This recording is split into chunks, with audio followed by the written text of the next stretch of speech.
everybody. My name is Dan Wagner, and I'm a professor here and head of the International Educational Development Program, the IEDP, which is the sponsor of today's presentation by Elizabeth King, our guest from the World Bank today. This is, as many of you know, the second of our lecture series this year, and we're delighted that Beth King couldn't be with us.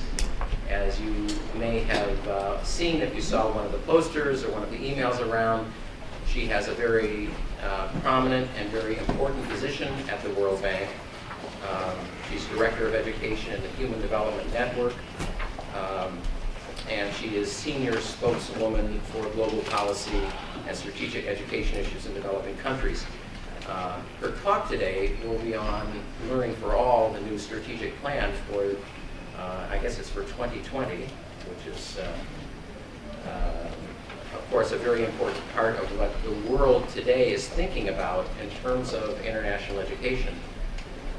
On the way over, walking over from the Graduate School of Education, Dr. King was saying how this piece of her life, that is being director in a senior management role, is rather different from the earlier functions that she had. She was, like many of us here, principally a researcher, educational researcher who worked not necessarily in the direct firing line, managerial firing line, but essentially building the information research base of the World Bank for quite a number of years. Just to give you an example of the kinds of things she's worked on was, in general, of course, human capital, a common topic at the World Bank, the links between education, poverty, gender, women's education, and she's worked in countries like Bangladesh, Colombia, Ghana, Indonesia, Nicaragua, Pakistan, Philippines, but I think it's basically almost everywhere would be the right characterization. I've seen her in many different places in the world. Always, I think, an important bright light in thinking through key issues that that concern us all, I think. And I think maybe today, if I can say, maybe more important than ever before, as we are conscious of the kinds of investments and the constraints on investments that we have in terms of improving the livelihoods and the outcomes, educational outcomes of people around the world. So in many ways, she holds really one of the important strategic positions. It's great for us that, for us especially maybe, that it's a researcher. She's a researcher who has found herself in this very key policy-making position. And I might also add, as you could probably tell from the tone of my voice, that we are also old friends. And I am personally very delighted to welcome you on such a beautiful day in Philadelphia. Yes, it is. So Beth King is going to talk today about Learning for All, the World Bank strategy for 2020. And how this works is she'll have about 45 minutes approximately, plus or minus, for her presentation, and then we'll open it up for questions. I'll help to moderate those questions. And then after that, you may have noticed already, there's some refreshments in the back, which you are most welcome to. So Beth King, please.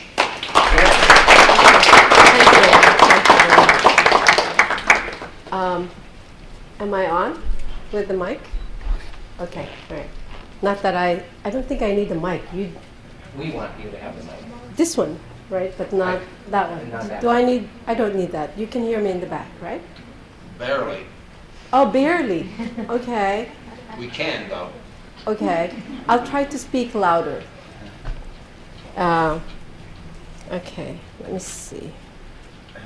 First, good afternoon. I want to start by showing you a short 3-minute cute video of our strategy, which our strategy team worked on together.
So that's our strategy right there in 3 minutes.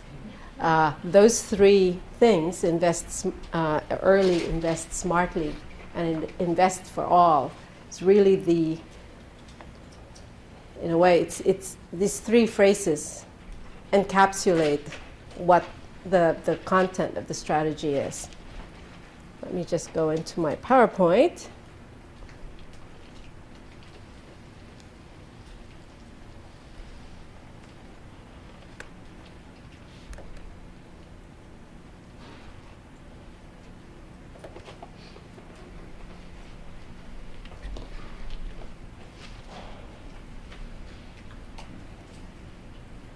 So, learning for all is the overall message, and it's a message that we take very seriously. We know it's a shift to some extent in the message that we've been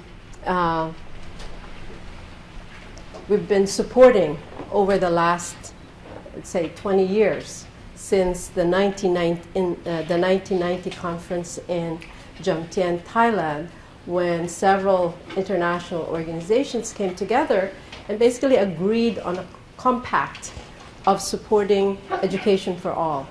Now, at that time, education for all, it was actually, when I have gone back to that declaration, it really does talk about learning for all.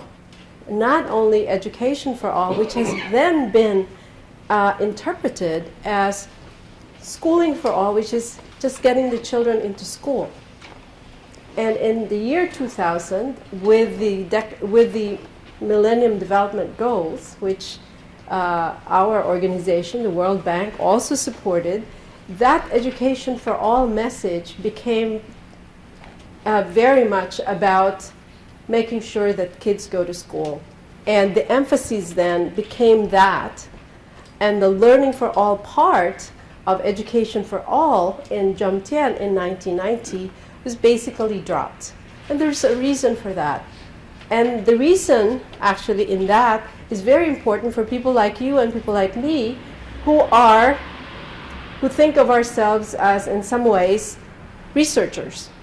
Because one of the reasons why that bigger message of education for all became basically get those children into school, and having forgotten the learning for all message, is because there were not many measures of learning outcomes at that time. It was easier to count the number of children in school.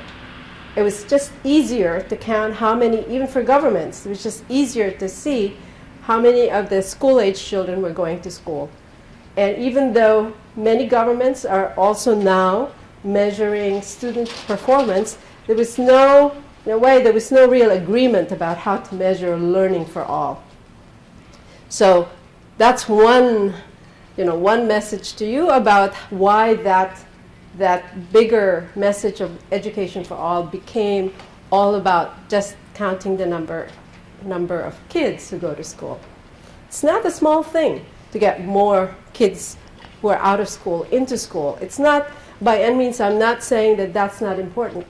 It's very important, but we can't stop there. And I think by reducing that bigger message about education for all, and in a way reducing education to just enrollment in school and forgetting the learning part, has actually, I think, been detrimental to those of us who are really interested in improving learning outcomes.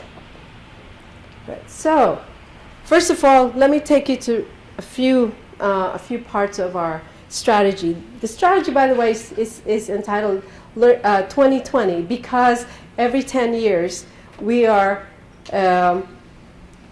required to actually come up with a strategy. And what is the purpose of the strategy at the World Bank? It's basically to help us, in a way, frame the kind of support, the kind of investments, the kind of technical assistance we're going to give to the countries. And it's also what I learned from having led the development of the new strategy. I realized it's really a good instrument, actually, to start a dialogue with a number of stakeholders, with governments, with civil society groups, with students like you, young people, with the donors, donor agencies with the private sector. This was actually the groups that I met with, I guess 2 years ago when I was leading the development of this strategy. Ministers of education sponsored conferences to discuss, it's not a conference, but meetings, symposia, to bring other ministers of education together. For example, the Minister of Education of Montenegro, who was at that time not much older than 35, brought the ministers of education from different parts of that region to talk about what they thought should be their engagement with the World Bank. And at that meeting, there were also youth groups, students were very actively participating in sending their messages to their ministers of education about what they think their engagement should be with the World Bank, but also just their policies. I met with civil society groups in all of these various cities that I went to. I can't remember anymore when I was. It's Tuesday I was in The Hague, or Wednesday I was in some other place. But the civil society groups were also very interested in helping develop what the strategy should be. And one reason why people are interested in what the World Bank is going to do in the next 10 years, and that was in 2010, was really because the World Bank is the largest external funder, single largest external funder for education in developing countries, both through loans to middle-income countries, which is usually around the rates at which they could be borrowing from commercial banks, and through another instrument for the poorest countries of the world, which is essentially zero, which is zero interest, has zero interest. So they have to pay back these loans, but they don't have to pay any interest on them, except for a small service fee. And they don't have to pay back the loans for 25 years or more. So those are the two instruments. Just for those of you who don't know what the World Bank does, we don't loan to families or individuals, only to countries. But why education? And this is one of the things that I talked about when I was leading this development of the strategy. First, we know it's the right thing to do. Education is very important for our lives, and all children deserve a good quality education. Countries need an educated and skilled population. We know this, especially in the world we live in, where knowledge really, in many ways, is power. And research, this very simplistic summary of research on this, but one additional year of schooling increases an individual's wage by 5 to 10%. Yesterday, the Minister of Education of Chile was at the World Bank, and he was showing a table which was the rate, which showed the rate of return to a university degree in Chile. And then he showed the rate of return to students who had some university education but didn't complete that. And there was a huge difference between the two. And I think that was really a signal that students are getting, that it means something to actually finish university education. And one of those would be the fact that they would be expecting an increase in their wages. But it's not only about the economic returns or returns to the labor market. Speaking as an economist, all of these returns, in a way, are economic returns. But the returns to the labor market, besides the returns to the labor market, one additional year in average education of women in particular has been shown to reduce child deaths by almost 10%. There was a study just around the time we were drafting this strategy that was completed, and it showed that over the last 40 years, 1/2 of the drop in child mortality rates for children below 5, was due to an increase in the average schooling of mothers in the developing world. So that's a pretty big impact. But a big part of this new strategy, which is in a way different from our strategies before, and I've been asked this question about what is the difference between this strategy, sorry, Dan, It's okay. and our former strategy, our old strategy, is that in fact, and by thinking about learning and not just schooling, we are thinking about learning throughout life. Because learning, in fact, happens throughout our lives. If we're alive, we learn. And getting infants off to the right start is the first stage of learning. Very important. Ensuring that all students learn when they go to school. Building job-relevant skills when they progress in school. Encouraging that they become more innovative and entrepreneurial, not only for business, but even in just solving life's daily problems. And the fifth is facilitating labor mobility and job matching, mainly because being productive, being able to have a livelihood that actually is sufficient for the family is an important part of why children go to school and why even poor parents send their children to school. So again, you've seen this, and I hope that when you come out, you will also remember what these three phrases are.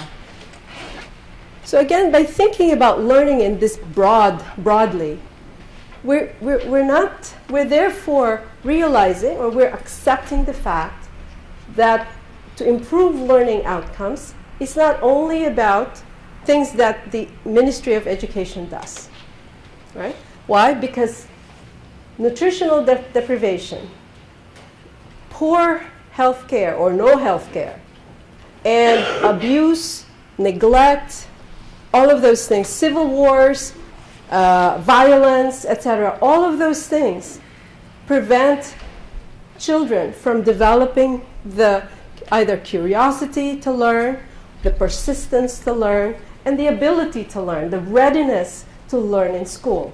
So really, if we want to invest in learning for all, we need to think about those very young children. By the way, some of the people who were commenting on the strategy before were saying, no, it's not only from age 0 or age 1, it's minus 9 months. Because it's true, the health of the mother is also very important, because the development of the fetus is very important to the ability of that child to grow physically and cognitively. So the next message was invest smartly. This is the one that's a bit harder to explain because it has many features, so bear with me. First, we want to make sure that learning happens, is what it means. Let's go back to how we've kind of reduced this to the Millennium Development Goals 2 and 3. And partly the reason why I want to go back to this also is because the week before last there was these huge meetings in New York City because of the UN General Assembly. And at that meeting, the UN Secretary General launched what he calls Education First Initiative, his Education First initiative. And that initiative focuses very much on getting the more than 60 million children who are out of school into school. So it's very important that we look at the Millennium Development Goals as well. And this is measured by just universal primary completion rates. So completion rate is usually, that means grade 6, what proportion of the children who enter grade 1 complete that cycle.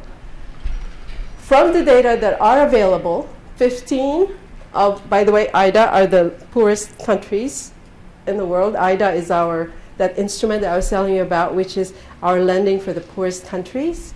So, and there are about 60 of them, 60 plus. So 15 IDA countries have achieved the Millennium Development Goal 2, which is universal primary completion. 55 countries are on track to do so by 2015. And 45 countries remain off track. And what I was amazed by is that so many, in this day and age, in fact, even though we've emphasized this, just enrollment rates, so many countries are missing data for more than 1 year on just numbers of children who are in school.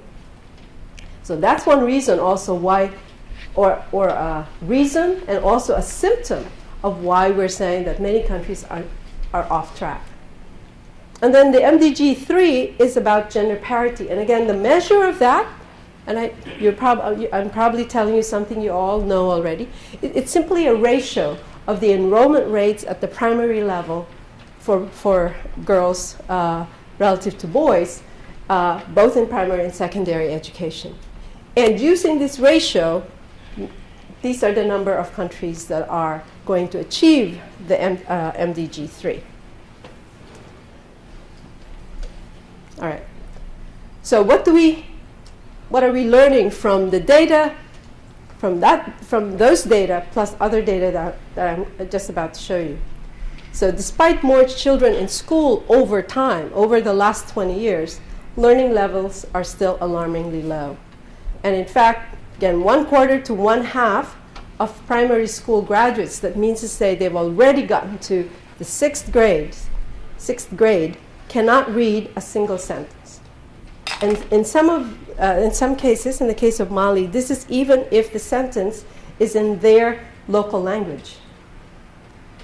Disadvantaged populations are disproportionately affected. So if you look at these alarmingly low learning levels, what you find is that it is the students from the poorest families who are actually who have much lower learning levels. And then, of course, one reason why that is probably true and why it's harder to actually do something about it is that many countries don't measure learning outcomes. They don't measure learning outcomes systematically and therefore lack the necessary information to do something. And even countries that do assess learning do not actually use the data. They remain in the basement of the Ministry of Education.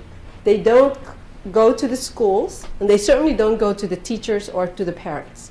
And therefore, they are not able to use those data to improve education. Now, I'm sure that in this institution, you would have had a lot of discussion about, well, how do you measure learning? And I'm not going to get into that one, because you have a professor here who I'm sure has done a lot of that discussion before. However, I am going to present a couple of numbers, and this is from the Trends in Math and Science study. It's a little old. This was in 2007, TIMSS data, and this is for many countries. And the blue part of the bar is the proportion of grade 8 students who have some knowledge, of whole numbers, decimals, operations. So basically basic math.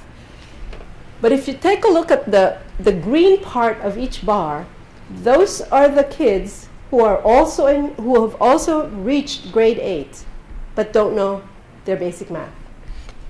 So the length of each bar tells you the disconnect between being in grade 8, knowing your math, and just being in grade 8 and not knowing your math.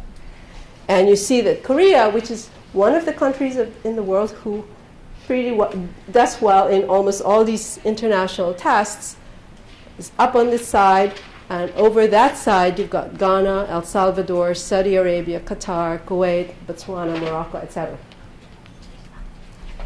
And this is not very different from if you look at other international tests. Now, I'm sure, again, there have been debates in this institution about what are the pros and cons of using these international or regional tests. So think about this as only illustrative or indicative of this problem. And then I said also that it is the poorest in those countries that tend to have the poorest learning outcomes. And this shows you that these are I guess these are box and whisker, so to speak, but there are no boxes. So the red dots here give you the average TIMSS scores for the poorest 20% of students. The yellow dots give you the scores for the richest 20% of students. And this little notches here is the median. So countries, for example, like Turkey, has one of the widest gaps between the 20% richest and the 20% poorest. And so does and Romania as well. Malaysia, Serbia, those are countries that have very wide disparities between the 20% richest and the 20% poorest. And then the last phrase, remember, was invest in learning for all. And I've put this especially here because, and I will show you, oh, it's not there. But there's a favorite graph of mine it's not my graph, but it's in the Global Monitoring Report published by UNESCO. And there was the report published, I think last year or the year before last, which looked at inequality of learning. And my favorite, actually inequality in years of schooling, and my favorite graph had to do with Nigeria. And in that graph, and I thought I had it, they were showing the completion rates of males in the urban areas versus males in the rural areas versus females in the rural areas, females in the urban areas, et cetera, et cetera.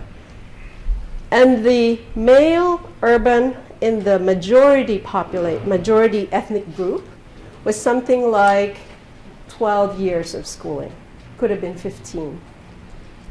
But if you look at indigenous, so it's the non-majority ethnicity girls in rural areas. So once you start, overlapping those sources of disadvantage, you got less than half a year of completed schooling. Now, that is a huge difference. And that, to me, a big message from that, when we were doing the strategy, is we could be looking at average years of schooling in many countries and average learning outcomes in many countries. But really where we need to focus on, if we want to make a difference in this world of ours in education, is that we've got to start focusing on the poorest students, but not only on the poorest, also where the disadvantage is because they're part of a minority ethno-linguistic group, because they are girls and because they're in rural areas. And only then, if we actually can find how to deliver education services to those groups, and if we can find ways of measuring learning in those groups, that I think would be real success for our field of work and study.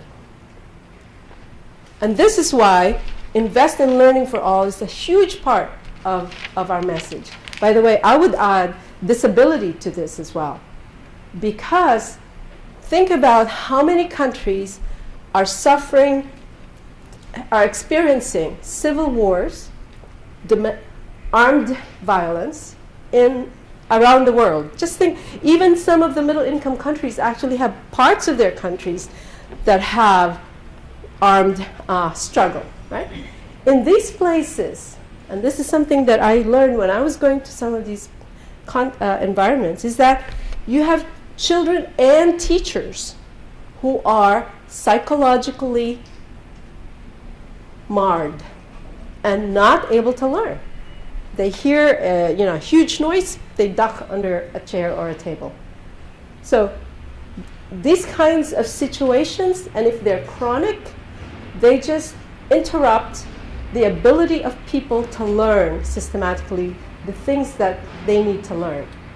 So in fragile, what we call fragile and conflict-affected states that are chronically under this situation, conflict-affected or post-conflict, we need to put into this also disability, because it would be either physical disability or mental and psychological disability. And for education, for learning, psychological disability is very important. So, how do we achieve this? Well, although we have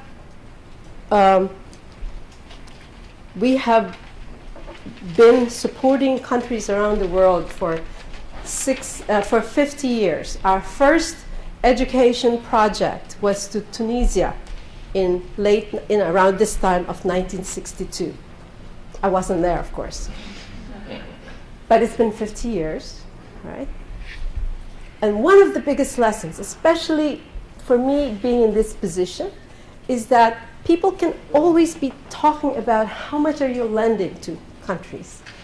Well, if you look at what countries themselves, and developing countries, what the developing countries themselves are investing in education, in their education system, what the World Bank funds is a drop in the bucket. We are not that big when you think about how much governments themselves and families are investing in education. So one of the biggest lessons for me in my position was our contribution to improving education around the world is really about knowledge. It's about helping to strengthen education systems so that the resources that are allocated by countries themselves, that families and governments spend on, so that those resources can be effective.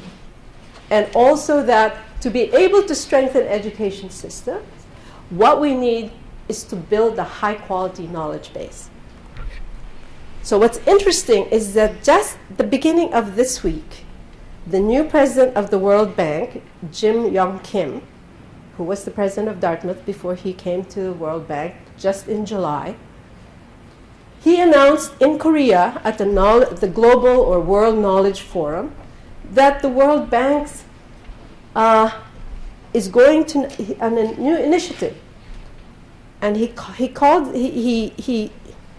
mentioned something called the science of delivery.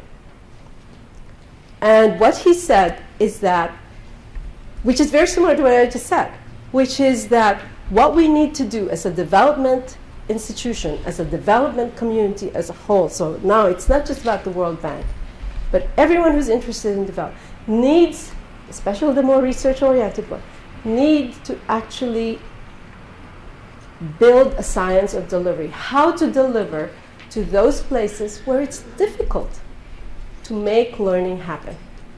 And that science, and what he's calling for is for all of us who do data work, who collect data, who evaluate projects, who evaluate programs, that we need to collect the knowledge that we have and analyze that knowledge, take the best from that knowledge, and that's the only way we can really respond to the challenges in the developing world. And not even just in the developing world. Think about urban Philadelphia, for example, urban Washington, D.C. So I was very happy to hear what he said about that, because it really aligns with what we see us doing with respect to our strategy. So in the knowledge, we need to think, and I will say more about systems, and learning assessments. And that one I'm not going to say very much about, because having Dan as your professor, I imagine you are steeped in discussions about how to measure learning. Impact evaluations and analytical work is very important. And I see Emily here, who has done a lot of work on impact evaluations. I guess I should say Professor Hannum. Technical and financial support is, we continue, of course, to do this, besides this building knowledge. But we need to think about a more multi-sectoral approach, meaning to say it's not only with the Ministry of Education. Like I said earlier, it has to be also with the Ministry of Health and the Ministry of Labor, because they need to think about what skills are being produced in the education sector. And strategic partnerships, of course, with civil society, with the private sector, with the donor community. And all I'm going to say about this is that the aid architecture, the donor architecture right now is so much more complex than it was before. Partly because the private sector is much more engaged.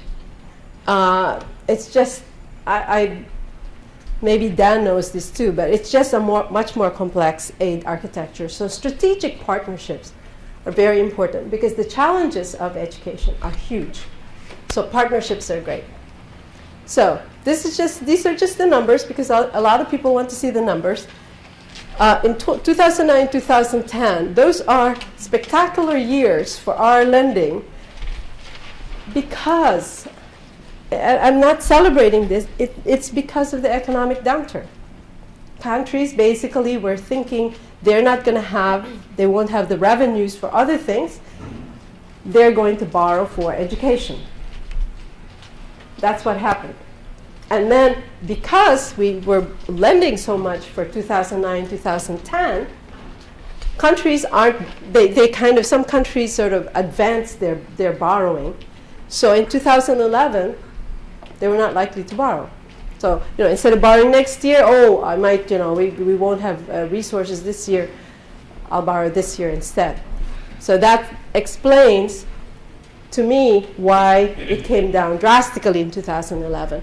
But that just this past year, which ended in June 2012, there was a rebound of that. And I think that's because, again, our projects are usually 3 years, 4 years in duration.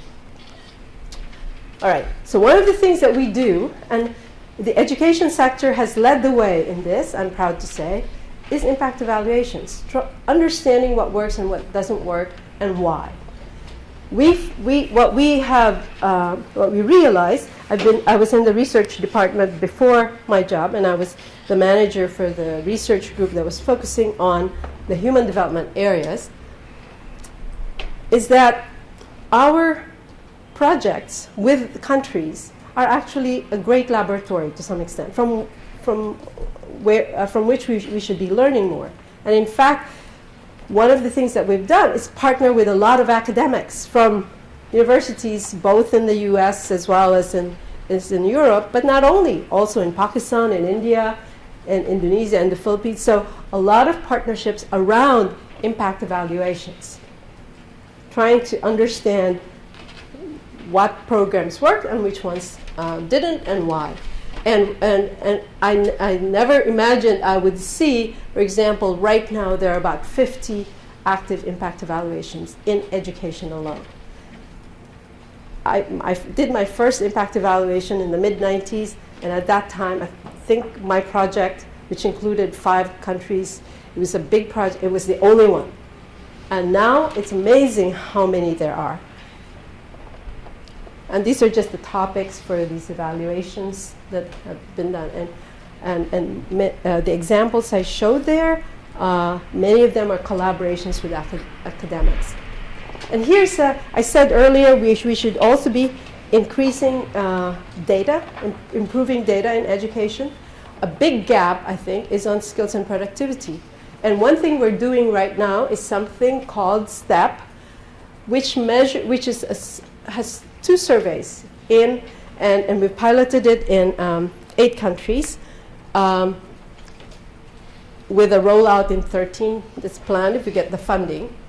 There's a household survey which surveys adults and measures not just reading and arithmetic skills, but also what we call non-cognitive skills.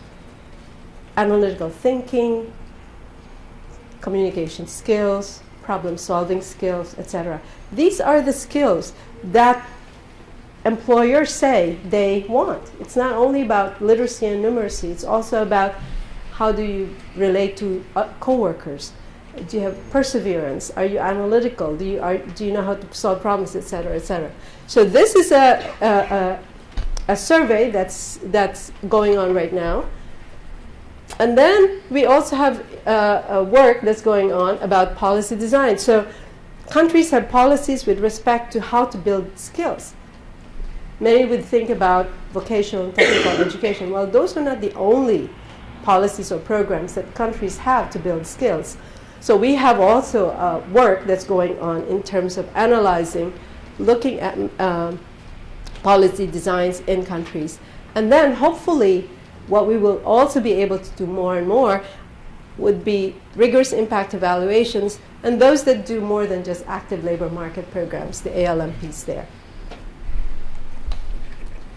This is what I was telling you about. I mentioned the household and individual survey. Well, for all of those countries, there's also a corresponding survey of employers to find out what kind of skills those employers value. So there isn't one right now that does this across many countries in developing countries. The OECD does this started to do this for OECD member countries. It's called PIAC, which is a program for international adult competencies. PIAC. There's another Assessment C. of adult competence. Yeah, assessment of adult competencies. That's right. There are two double A's. So they're doing that for OECD member countries, but there's not one for developing countries. And so these are the countries, by the way, that we're doing the STEP program in. And then I want to just tell you very briefly about this work that we have on education systems. So over the years, most of our lending has been to teacher training programs. Teacher training programs, and then later we started also supporting the salaries of new teachers to help countries expand their teacher force. We've also supported textbook development and production, plus, of course, classroom building, plus the purchase of other learning materials for classrooms. One of the things that we realize or have come to accept, because actually the academic world already knew this, is that only a small proportion of the variation in learning outcomes is actually due to these school inputs. So what we were actually investing in are the things that countries have been asking us for. But when researchers have looked at the extent to which these inputs actually explain variation in learning outcomes, now of course there's some debate there, but it's really not very much. There's a huge error term that is not residual, that is not explained. And so people, as you know, in the academic world, then we started to look at institutional factors. Well, how about characteristics of principals, or how the schools are governed, et cetera, et cetera. So one of the things we've been debating, discussing, is really that the World Bank cannot just keep doing what it's doing, or not only do what it's been doing before, which is to fund school inputs. We also need to think about helping countries strengthen their education systems. One of the ways to do that is actually to help countries improve their student assessment system, the national student assessment system. And that's what we're doing in a number of countries with a Russian partnership. And we hope that the lessons from that will be scaled to more countries. Teacher policies would be another. Helping countries think about, well, what kind of compensation is going to attract the best into the teaching profession. This past few days, I heard a lot about the fact that the teacher force in most countries come from the bottom part of the talent distribution in any country. So if you look at the distribution of graduates of universities, it's the bottom part of that who go into the teaching profession. Right? When you look at the countries who are the highest performing countries, they're able to attract more from the higher talent. And then you have some country, and we need to understand how they're able to do that. Some of that is compensation. But then there's also literature that says it's not only about explicit incentives, there are also the implicit incentives, the things that you cannot measure, like prestige. That's not easy to measure, right? But these are things that we need to think about, how these kinds of incentives need to be a part of the conversation around compensation. Now, when I listen to teachers' unions or teachers' group, I hear a lot about compensation only. They don't want to hear about accountability, about performance measures at all. Now, one of the things that I say if I meet them personally is I say, my mother was a teacher. In my family are several teachers. So I love teachers, right? But there are bad teachers. There are teachers who abuse children, either physically or sexually. There are teachers who are not present in classrooms. There's just in Malawi, there I mentioned a country, but in Malawi, what the study was showing that 50% of teachers aren't in the classroom when they should be in the classroom. So there are reasons to move the uptake of the teachers from a different part, perhaps, of the talent distribution in the country. And for the countries where we can't do that, we need to make sure that there's sufficient support, sufficient training, and sufficient support for teachers, just like in any profession. So we're not trying to blame all of these things on teachers, but we need to think about teacher policies that are appropriate, adequate. All right. All right. But education system performance is very difficult to measure, right? What you see are usually enrollment, attainment, test scores, skills. But look at this iceberg, right? A big part of the iceberg is below the surface and you can't see. And that's really what we usually think of the system, because it's hard to measure. You see it, but really difficult to measure. And that's why I think an iceberg is a good metaphor for thinking about education systems. So we have a program called Systems Approach to Better Education Results, which is really working with countries to document the kind of policies they have on a range of policy domains within the education sector. I already mentioned student assessment, teacher policies, school finance, school governance, education monitoring and information systems, So there's a range of things in the education system. And this is just an initiative to catalog and assess the quality of this policy matrix based on academic literature and expertise. So the idea is that when I say academic, it's based on real experience, but research. All right, so this is just a very quick example. Maybe I should pass this on because Dan is right here. But this is what it means to align, I think, in the system. When you think about the system, you need to think about not only the policies about teachers, but also how those policies connect to learning standards in the system, to what is financed, to how students are assessed, and the school governance, and then how those all feed back.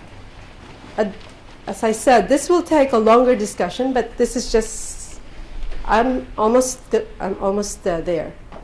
So these are just some goals about who are effective teachers and the policies around that. Okay, I'm going to go right past it. And all I'm going to say about this is that education system factors affect learning outcomes, but I know fully that there are all these other things that are going on that affect learning outcomes. Because when we've talked about this, people say, well, you're blaming the education system. No, we're not. We're saying that there are all these other things that affect learning outcomes, but that education system factors are very important. All right. I'm not even going to show you that. So In my last 2 minutes, what I wanted to show you and share with you is the following. It's a great pleasure for me to join with you virtually to celebrate International Literacy Day. I want to thank my good friend Raj Shah and colleagues at USAID, Brookings, and the Global Partnership for Education for putting this important event together. I believe education is a basic human right and is fundamental to eliminating global poverty and expanding prosperity. And reading is a fundamental building block for learning. Reading is a critical skill that every child needs to grow and learn and realize his or her potential. Reading can impart to children a lifelong love of learning and lays the foundation for them to master the critical thinking, teamwork, and problem-solving skills they will need to succeed in life. At the World Bank, we're committed to promoting literacy and achieving learning through our global education strategy, Learning for All. Our strategy is built around 3 simple principles. First, invest early in a child's life, starting with pregnancy, to provide the right nutrition and build the cognitive skills that make a lifetime of learning possible. Second, invest smartly. Demand not just that schools have teachers and textbooks, but that the entire education system works with the right information, policies, and assessments in place. Third, invest for all. Ensure that all children learn and complete school, no matter what country they live in, if they are boys or girls, rich or poor, or people with disabilities. We are working to make sure all children go to school and get the education that will enable them to escape poverty and improve their lives. And we're helping countries measure improvements in learning so that students and parents can hold schools accountable. We know that it will take a lot to achieve learning for all, but if we work together, we can help all children have an equal chance at learning, finding a job, contributing to their communities, and achieving their dreams. Thank you. So I was very excited to hear our new president talk about education in this way. And he knows, I know from even impromptu discussions, he knows those 3 phrases by heart.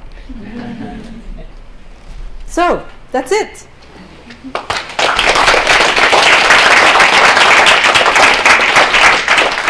you covered a large territory. I was going fast. Right. So the floor is open. This is questions relating to the policy or the bank or to research. Please maybe just say your name and your program. Stand here. Yeah. Thank you so much, Dr. King, for the insightful talk. My name is Justin Menez, and I'm part of the International Education Development Program. 2 questions. The first being, how does the recent announcement of the UN Education First initiative help to propel your efforts that are delineating your strategy? And secondly, you talked a lot about, briefly about SABRE, and I had the opportunity to look at the last year's conference in Bali, and I wanted to know if there were any upcoming platforms for you to disseminate those results in the development of your policy domains. Okay, excellent. Right. First of all, the strategy actually predated the education first, right? But because our strategy is already on learning for all, what I'm hoping we can do, and I said you need to put those children in school anyway, right? So they don't conflict, but it would be, so we are supporting the Education First initiative. Our president is actually part of the high-level steering committee of the UN Secretary General. So we're committed to that, and we'll be announcing something in the spring to support that, the spring during our spring meetings. And then your second question was on SABRE or SABER. So one of the things that's happened since Bali, that what you looked at, is that we have, well, first of all, this is a product in process. We are continuing to develop it. There's several policy domains that are not yet developed. Professor Michelle Newman, who teaches here, is actually developing the early childhood development part of that. There's also this workforce development that wasn't there at all in Bali. So those are 2 new policy domains. There will be one on education finance, one on. So one of the first things we're doing is actually training our own staff, because many of us have been out of grad school for a while, right? And although we've been in the field doing the things that we need to do, there's so much new things that happen, new knowledge. So that's one of our first goals, is to make sure that our own staff are up to date with respect to the knowledge, the science. Just like going back to school. Thank you. Sure. My name is Priya Joshi, and I'm in the PhD in Education Policy program. I just wanted to ask you a question about how fundamentally different this is from before. Like, I think I got the picture that it definitely is a focus on learning rather than on inputs. But how would this actually look like in terms of the government dealing with all of these changes? Is it about the Ministry of Education and the Department of Education interacting better with the Department of Labor? Like, what does it really mean at the country level? Yeah, that's a good question. There are big changes. I was asked this question, so I'm so determined. After this was launched, I'd forgotten what it was all about. I mean, in terms of developing it, I quickly thought about implementation. What does it mean for us and the way we work with countries? First of all, the SABRE or SABER tools is one of the things that we didn't have before, about thinking about systems and giving a tool to governments to think about how to change policy if they're in the midst of policy reform. For example, in Nicaragua, and Professor Newman probably, I don't know if she's discussed this, but the government of Nicaragua did not have an early childhood development policy, systematic policy. And so in building that policy, our staff, the World Bank staff, are working with the government using the ECD tools. So, and we're doing the same thing in Nigeria for what to do about the forthcoming program of support for Nigeria. So that's one of the things that's clearly new, is that this wasn't there before, right? Does that answer your question, sort of? It's more about, I guess it's also, my question was also about employment. The idea that we would transition to like job relevance and through this whole focus on learning for all. Because we know that they all sort of exist in their own silos. Right. So one of the things, as I said, we're also doing is helping countries make sure that they have working national system student assessments. Right. Now, different donor agencies are thinking about different assessments of student performance. That's a hot debate. And Professor Wagner is in the midst of that debate. In fact, I invited him to come over to the World Bank and debate this issue about how you measure learning and what learning, right? How do you measure it? So one of the things that we're doing is simply helping countries develop, if it's not there, and strengthen, if it's there, their ability to assess students. Because the world, the international world and academic world can be debating how to measure learning. But in the end, what is really important is for the countries to have a capacity to measure whatever they want out of their students. And moreover, to use those and how to use the results of those assessments and bring them back into policy. Because that's usually what's missing. Indonesia had its student assessment, their tests, a long time. And at that point, they were just in the basement of no, there was no basement, but they were just in the computer center or somewhere, but nobody saw them. Because learning student assessments, by the way, can be very politically damaging. Especially if what your data is showing is that there's a huge difference between the capital city and some other places in the regions. And if you already have kind of a volatile, sensitive situation. And this is why it's important to actually support and policymakers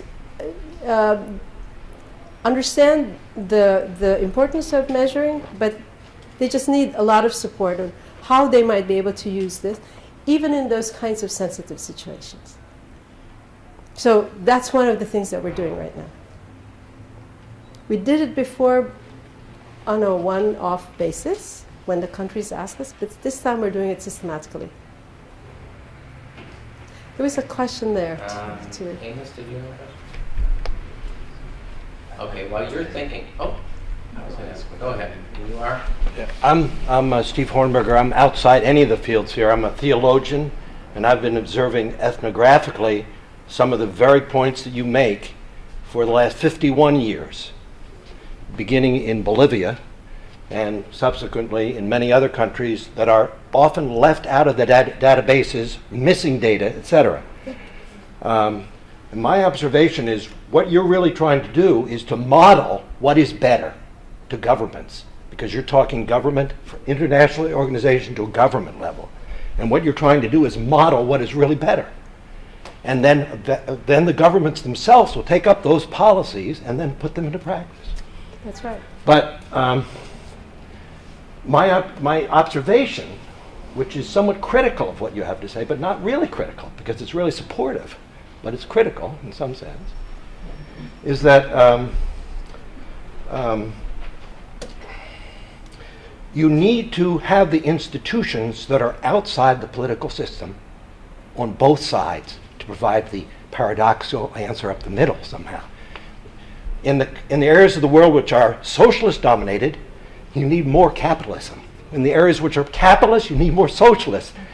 And generally, you need institutions that are independent at the international level, such as the Council of Churches, or other institutions which, like in this area, the Quakers, or the Mennonites, or there are many Islamic or Hindu groups, etc., that provide this ethnographic search that has a lot of basis and that is really very supportive. And that's why, I mean, I can name other countries in Bolivia where this is the case. Right.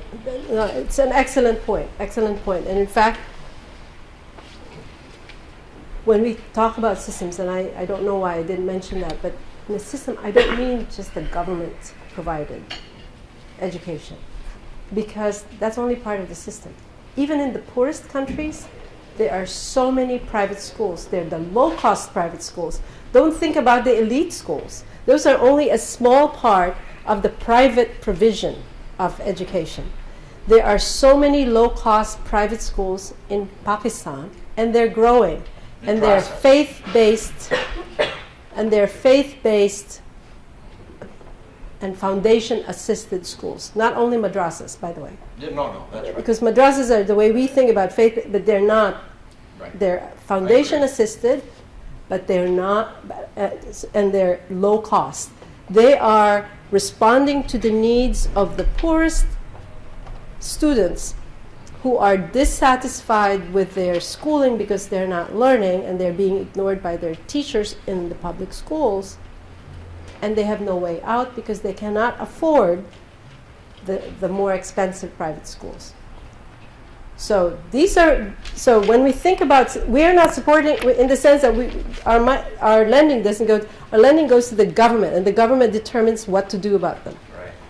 But this work, and we say this on the technical level, is that countries, you need to know that there are not only public schools in your system, there are also these private schools, and they are very varied. So that's another way of defining the systems approach. And maybe all right, go back to the group. I had a follow-on question, but I'll. I'm Katie. I'm a PhD student in human development. So my question, I think, is more general. In developing the new strategy and shifting from education towards learning, one of the complexities that I'm curious how kind of the World Bank approached this. As you mentioned, all people learn, throughout life at all stages. So what is learned becomes sort of important. Does the World Bank take a stance on, what should be the skills that are learned? Is that developed on a country basis? If your goals are increased human productivity or happiness or world peace or whatever, you know, those end game goals may be. How do you define learning in that sort of Right. So first of all, if one part of your question is curriculum, and what do we do about curriculum? We don't determine curriculum. We have no say other than, here government, you want to reform your learning standards and curriculum. You do all of those things. We are not an implementer. All right. We just provide the support to government. If we can connect the government with expertise, but even that we prefer that they do so on a competitive basis. Right. So, point number one. Point number two, in terms of those, what skills? Well, we're going by what is in the literature, so to speak, in the research about what are the skills that are needed in the labor market. There's a paper, I think it's now 10 years old, by Murnane, Levy, Autor, that paper looked at what are the skills content of the jobs in the United States, and they were predicting what is going to be the skill content of jobs in the future. And for our World Development Report, the one that just got launched, actually it's still an embargo until Tuesday, but it's being launched in Tokyo where our annual meetings are happening. That's about jobs. And for that World Development Report, one of my colleagues replicated what the Harvard, I think they're all at Harvard, academics did, and did it for Brazil and for some other countries. So it's simply using what is out there in the literature and research. And what we're doing here is simply using that to inform the survey I was talking about, we call STEP, Skills Towards Employment and Productivity. It's not exactly ideological, if that was what the question was about. Oh, sorry. I'm here. Greetings, hi. Okay, so Amir, I'm in the International Education Development Program, and I was wondering if there are more disaggregated quantitative statistics. So like you mentioned, over a certain period of time, there's 20 billion that's been attributed to developing countries.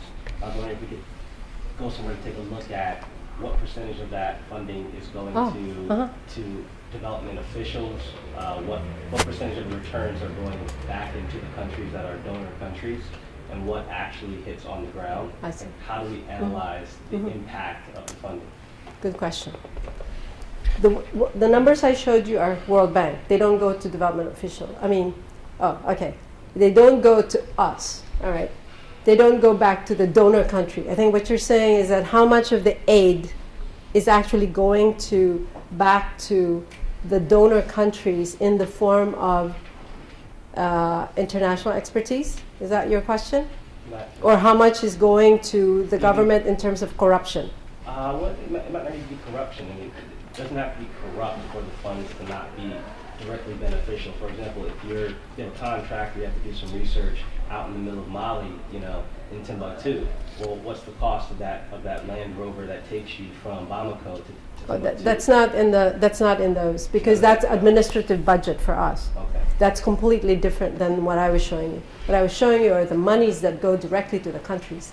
Our administrative budget is separate from that.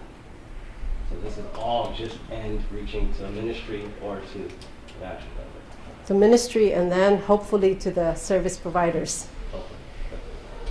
But maybe the question could be rephrased a little bit differently, because of course the bank,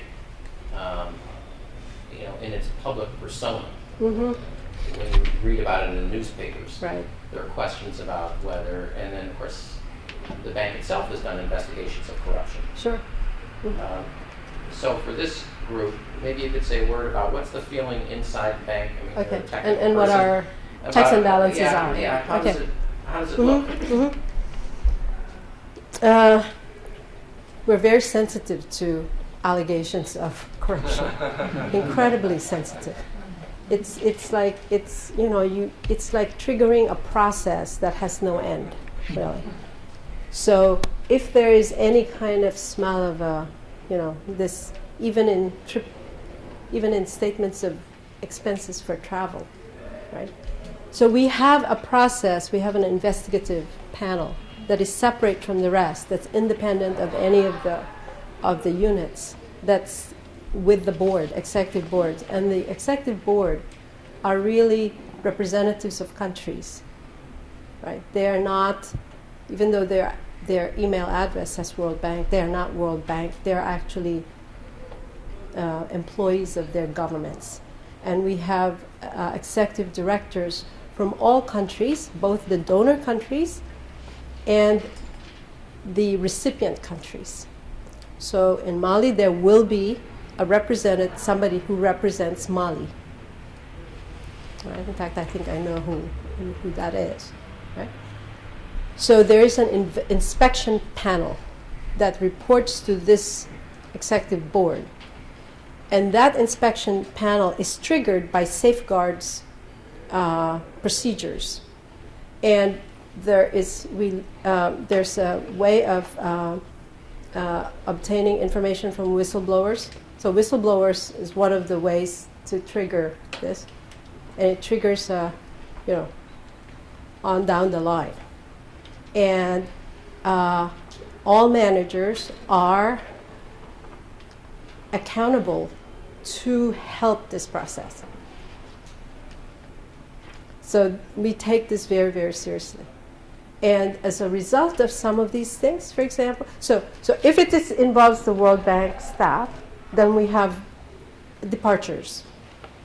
We never hear from them again. But they're, I'm sure they're still alive, okay? If it is the government that does it, we also have the same process, which is it also goes through an inspection panel.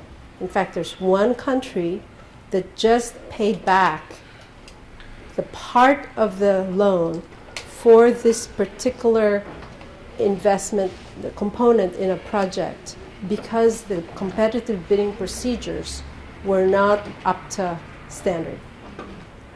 And that can be really ugly because some of these ministers they're in business. They're in business. So some of them can be very ugly. I was in a meeting where the senior person to me was telling the minister that it was time to pay back that component, the funds for that component. And that minister stood up, walked out of the room, threw us out of his office, basically. That was some years ago, but recently there's a government that just paid back all of the money. Can we ask what happened in that situation? That one, they paid back. Oh. Yeah, they just made it ugly. Basically, they wouldn't receive anyone from the World Bank working in education in that country. It's actually a very important partnership with this country, relationship with this country over time. But, they happened to have a minister who was corrupt. And so the money was paid back. I think it took a year. Did you speak to that country? Oh yeah, I've worked in the country. Do I speak to that country? We didn't hear the country. Oh, I didn't. Let's move on. I think we have a question here. Very tricky. That actually leads into my question, because one of the things that I was asking myself. My name is Akash Shukis. I'm in international education, and one of the things that spoke to me was the indigenous learning of girls in rural areas. And so I was asking myself, how much influence can the bank exert on government, and does the bank exert influence on the government? And it actually ties in well with the discussion just now about, you hold the purse strings when you have instances where a country's not coming along or is not willing, in the education of girls in the rural areas or individuals with disability. How is the bank able to exert influence? It depends on the country. So I said earlier that the bank, anyway, that money is not huge compared to the resources. So if they're willing to do that to the World Bank funding, given all our safeguards, just think what they're doing with their domestic funds. First question, right? So in some countries don't need our money. They only need our technical assistance, and that's the only reason why they're even borrowing. Those are middle-income countries. Chile, for example, pays for technical assistance from the bank on a new financial instrument called fee-for-service. It's almost like a consulting, almost like that sort of arrangement. We want to use our knowledge to help countries and those impact evaluations. We policy dialogue, and there are many ministers of education who really want to do something positive to contribute to their countries. Those ministers, the knowledge that we're able to share with them makes a difference. The Minister of Chile was one of them, for example. I met with actually a president, I forgot. It was two presidents the week before last because it was the UN General Assembly. In one of those meetings, especially about girls, the president heard it, but she was already very committed to it. So our saying it, and I was not the only one who was there, there were some civil society groups, there were maybe about 10 of us. So that was a way maybe but to tell her that actually, it's not only about getting those girls to school, but also improving the conditions of their schools where they go is important. So this is examples of the kinds of policy dialogue we also do. So research, data, policy dialogue are very important instruments that we try to use. The purse strings can work in some cases because there's an election coming sometimes. That's one of the reasons, by the way. I mean, I hate to say it. I noticed it, in places where there's an election coming. All of a sudden, they're more interested. Not necessarily because they want to put it in their pocket, but because they want to build some things, right? They want to build a university, something, have a big reform in the, schools, build better classrooms, etc. So that there are political reasons in some cases. And we have time for maybe one more question. Okay. Well, this is probably repeating a question. My name is Akashi. I'm in the IEDP program.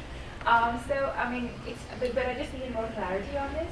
So in certain of your programs where you partner with certain local organizations, what level of involvement do you have in evaluation of those programs? I know for a fact that you run a program called APRES in India, and you partner with the Azim Premji Foundation there. And so from what I've seen of that program, most of the evaluated work of those policies and programs is done by Azim Premji Foundation. And I wanted to know what level of involvement the World Bank had. Yeah. In that particular evaluation, there was a professor from, at Harvard? San Diego and Harvard. It's from San Diego. Yeah. Karthik. Yes, Karthik. And a World Bank staffer who published the work. So Karthik, in a way, provides the completely outside view. And my colleague, Venki, who is a co-author, was not always in that program. In fact, now he's in Lima.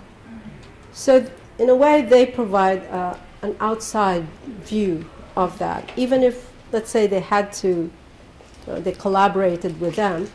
But, so that's one of the ways we do it, is we collaborate with academics. So, for example, at the MIT, the JPAL Poverty Action Lab I've collaborated, even before JPAL was instituted, so I've co-authored with a couple of the people there. And that's something that we do regularly, and not only with MIT and Harvard or San Diego, with a lot of other academic institutions. Yeah. Okay, well, we have run out of time. What's fascinating to me, and I had a list of my own questions that I wasn't able to get in, but I think what's fascinating, I mean, certainly the particular topic is fascinating, but even as you were the various questions, you realize how many different levels of conversation you can have, whether it's faith-based, whether it's corruption or leverage or working with researchers. There are so many different issues that hit one's plate, and I only can imagine how many of those you have to deal with on a daily or weekly basis. But anyway, thank you so much for joining us. Can I just say one thing? Yes. Dan, I forgot to say that there are about 10,000 staff in the World Bank. I forgot to say that earlier. 10,000. About 4,000 to 5,000 are professionals, because we have a lot of support staff as well.